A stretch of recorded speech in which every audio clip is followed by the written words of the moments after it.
Welcome back to the Tiberium Hangar. This is Mike, and happy Saturday. Hope everyone's doing well on this wonderful Saturday day. There's a lot of great things out there that we're looking forward to coming in if you're able to snag the pre-orders and stuff. And it's pretty exciting. But today I want to talk to you about something that's not so fun and not so exciting. It's the collection depression, or collecting depression. Not depression as a mental state, as a financial state of what's going on right now. You might want to call it a recession, a downturn, or something along those lines, but hey, it's collecting during a depression or an economically depressed time. There's very specific things that are going to be happening and already are happening. So I'm going to quickly go through some numbers, and then I'm going to show kind of where we're at in the US, and that's going to sort of translate over to the world, because pretty much everything mirrors itself in each country. They're very similar numerically in the situations that we're in the globalist society that we're living in. Then I'm going to discuss more specifics, the pitfalls of this era of collecting, and then still there are some gems out there that are going to succeed during this crazy time, and how I'm going to navigate this coming up.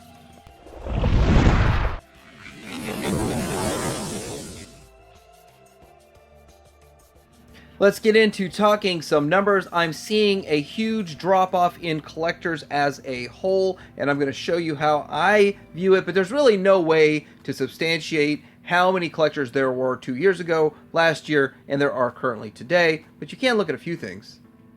Okay, so the first thing is there's a trending this week, the pawn shops near me search on Google, and that is an indicator of people being broke. People are being broke and needing to pawn their stuff. Now, a lot of times, this is one of the first indicators, because they think they're going to be able to afford to buy their stuff back. That's why they pawn it. Instead of just trying to sell it outright, they want to have that ability to get it back. But they pawn it for pennies on the dollar, and then they can't afford to get it back. So this is one leading indicator. So why are people in this situation? Well, you see the jobs numbers come in, and I want to point out that every one of these statistics, I'm showing official statistics, they're all padded. These are all manipulated, and they have some fancy words that they use for even telling you that they manipulate them, like making some sort of an alteration or a change or an adjustment. But what you see with this is every single time they come out with a jobs report, they look at like April's when they put the June report out, and they make the April jobs report lower. They adjust it down, and they give you a more accurate real number, and it seems to happen every single time. So what does that mean? There's mean less people are employed, and that's one situation. Another thing they're doing, and it's a manipulation, but I just want to point it out, that they're counting people that work 5 jobs as 5 employed people. And that's how they can make these numbers look as low as they are. If they were true with these numbers, if they were accurate, you'd see another big spike. Not quite as big as 2020, nowhere near that big, but it would be bigger than it's showing right now. And there is a reason why people are broke and don't have money to collect. It's sad, but it's true. So you have people losing their job coupled with record inflation. And this is data back to 1990. Now they're saying they're getting the inflation under control, and currently they say the inflation is down to like 4 point something percent. But if you're going to the store and you're buying stuff, necessities, those necessities are up anywhere between 30 and 50% for necessities, so food, energy, and all that kind of stuff. But you can go buy an old 720p television for a lot cheaper than you used to be able to buy one. But if you want to go get an 8K television, you're looking still at like $12,000. So with that, they still look at things a little bit different. They're comparing apples to oranges when they put these numbers out. All right, Mike, you're showing me some charts. What does this matter? I know that there's a new wave of figures coming for Thundercats, and that's all I care about. And I know that I've been saving my pennies, or I prepaid for this back in 2020 when they announced it, or whenever they announced it. And so with that, it doesn't affect me. It doesn't really matter if it affects you or not. If it affects the whole collecting community and collecting organization, it affects the companies that are making these, then things are going to happen that will eventually affect you. Now, right now I'm going to talk about the modern stuff, and I'm going to go into all of that, but then I'm going to get into some vintage stuff. But this is what I saw, 2 days ago on my clearance aisle. Not really any toys. There were a few $10 Rotons there. I'm not going to tell you why they're not there anymore, but they're not there anymore. But for the most part, not very much toys on this aisle. There's a lot of other stuff that's probably not going to sell. What they're going to do with this stuff when it doesn't sell that's on this aisle here, they're going to do what they call salvaging it out. That's a Target and Walmart. But I was talking to employees at Target, employees at Walmart, and they're both going to be doing resets of the toy aisle in the next 3 weeks. And I've been given some little inside information of what to do and how to look for this stuff at Walmart's. Now, according to one young lady and then another young man, they both had about the same story about what's going on at Walmart's. And at least around me, what they're going to be doing is markdowns on the aisle. So start checking those labels and just start grabbing stuff that you want and scanning it. So over the next few weeks, they're going to start marking this stuff down. Now, we've been looking at this Snout Spout forever. I bought mine full price on BBTS a year and a half ago because they weren't at Walmart at the time. And then they showed up and they've sat there forever. Now they're $10. I probably should get me an extra Snout Spout and another one of those. But what I'm saying is that they're marking this stuff down. $10 is a really good price. It's an amazing figure. It's a good price, but we're all sick of looking at it. And the thing is, I felt like they're going to hold on to these forever. Oddly enough, they still didn't mark down at mine this Buzz Off and Jitsu yet, but those markdowns are coming, so you can start looking at the aisles. And even if it's not marked, they have something called system-wide markdowns, meaning that every single store is going to mark certain items down automatically in the computer, and sometimes they're so short-handed that they can't change these labels. So short-handed, they can't pull them, relabel them, and put them on the clearance aisle. I'm not mad about that. I'm just saying that's a reality that we're in today. Now, I'm going to show this fuzzy picture, but we've got all this Star Wars stuff, and I'm going to show the clearer picture, I guess. I need to re-snap this before I do a news, but we've got all this clearance stuff at Ollie's, and Ollie's is a place to get stuff, but I think buying it at Walmart's and Targets, they'll have deeper clearances than Ollie's for most of the items, but these are all really good deals here.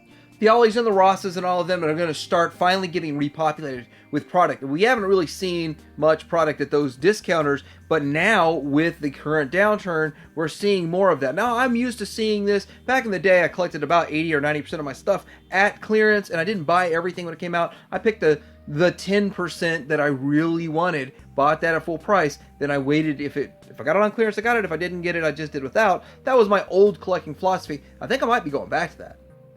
Now, this interview with Brian Flynn that most recently popped up was insightful, but he's really saying the same things he's been saying in every one of his interviews, except he did say that the Cat Slayer is going to be $650. Who's been saying it's going to be $650?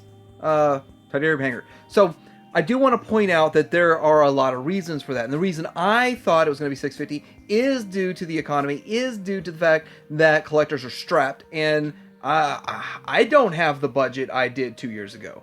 And I'm not going to lie. And I was thinking if this thing was much more than $650, I wouldn't be able to buy it. Now they're going to charge $100 flat rate shipping anywhere in the US, and then outside the US there's partners and all of that kind of stuff. But the economic update and information that he discussed was very pertinent and very relevant, and it's impacting Super 7.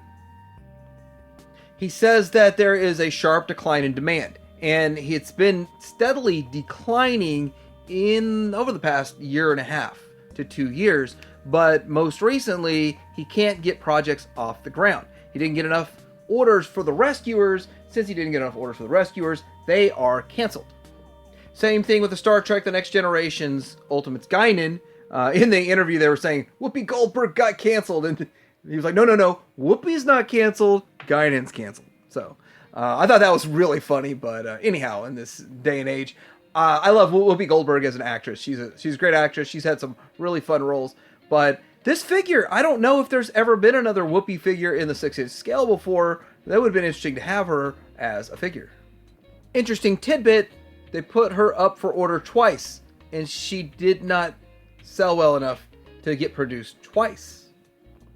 And I seriously don't know anything about Power Rangers or kind of the current market of Power Rangers, but he said some sort of Power Rangers didn't have enough orders, so they canceled them, and I've heard other people talking about it. I just don't know which ones. I just picked a picture of something that doesn't look like it's been out yet. Maybe these are still on order. I don't know. But when it comes to Power Rangers, he said there wasn't enough push behind Power Rangers. I also think that's a whole different story and a different topic, and I really think Power Rangers is the beginning of the end of the collecting community. I really think when you start getting into the 90s and the mid-90s, 90s toy lines are the end of actual collecting toy lines. And then once you go past that and other properties past that, there's just not enough people to sustain it. Now that's a whole other topic I might cover another day. Now a lot of people might be a little bit confused and say, well, Mike, you say there's a collector depression, but yet this thing sold out. You weren't good enough to get it. I'm not entitled to get this. I am not going to be able to have one.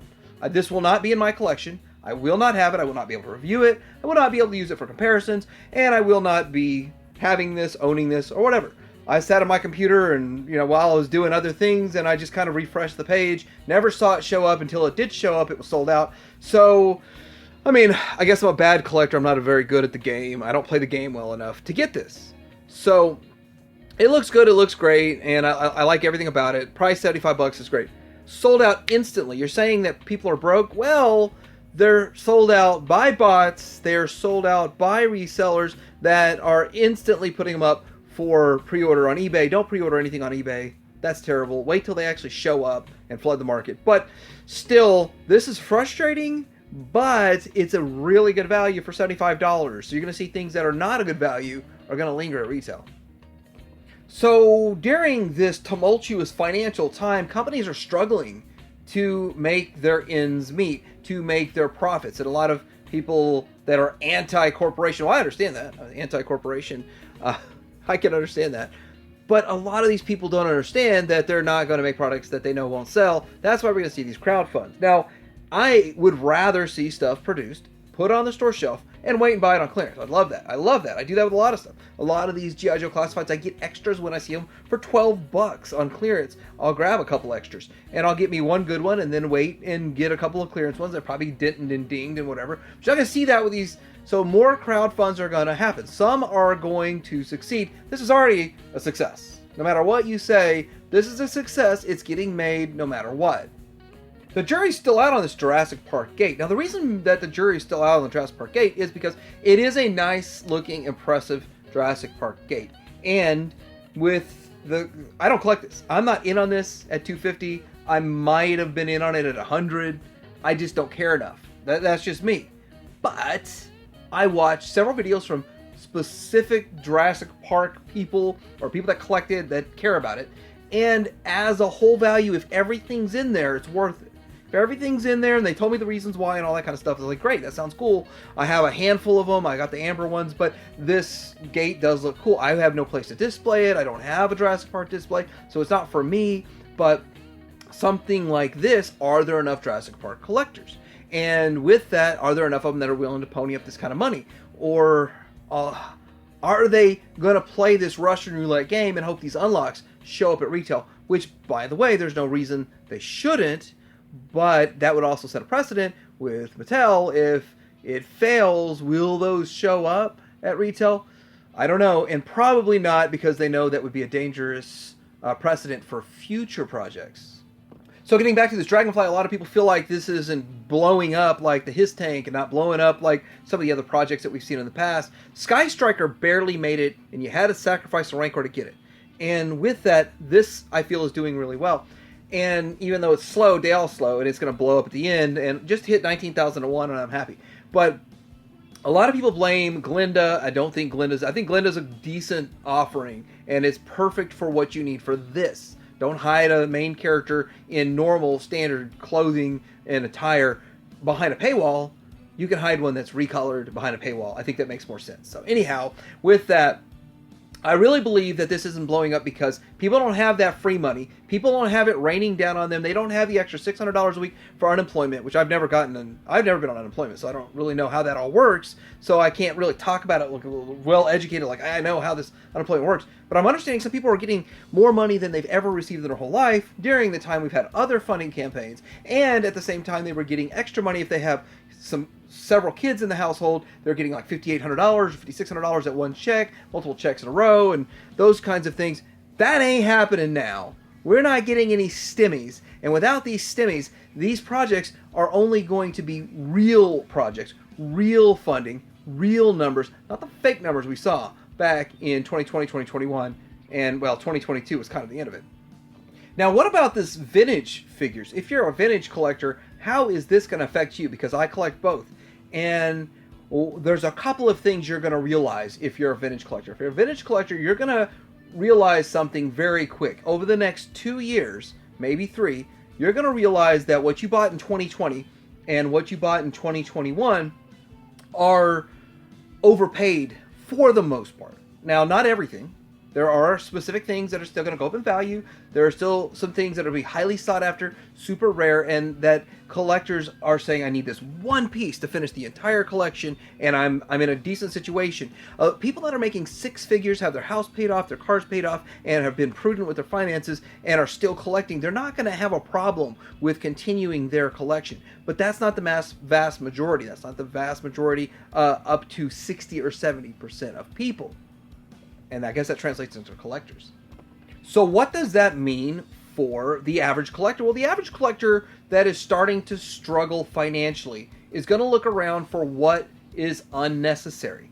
Well, they're probably not going to sell the food they're eating because they have to eat, right? They're probably not going to sell all of their clothes. And if they do try to sell their clothes, they're going to find that the market for used clothes, unless it's very specific, is almost not there. There is a market, but it's barely even there. So they're going to look around, they're going to see their collectibles, and they're going to see what they paid for them, think that it has the high value, that this lot is worth $2,000, and they're going to try to get $2,000, and they're going to find quickly that buyers aren't there.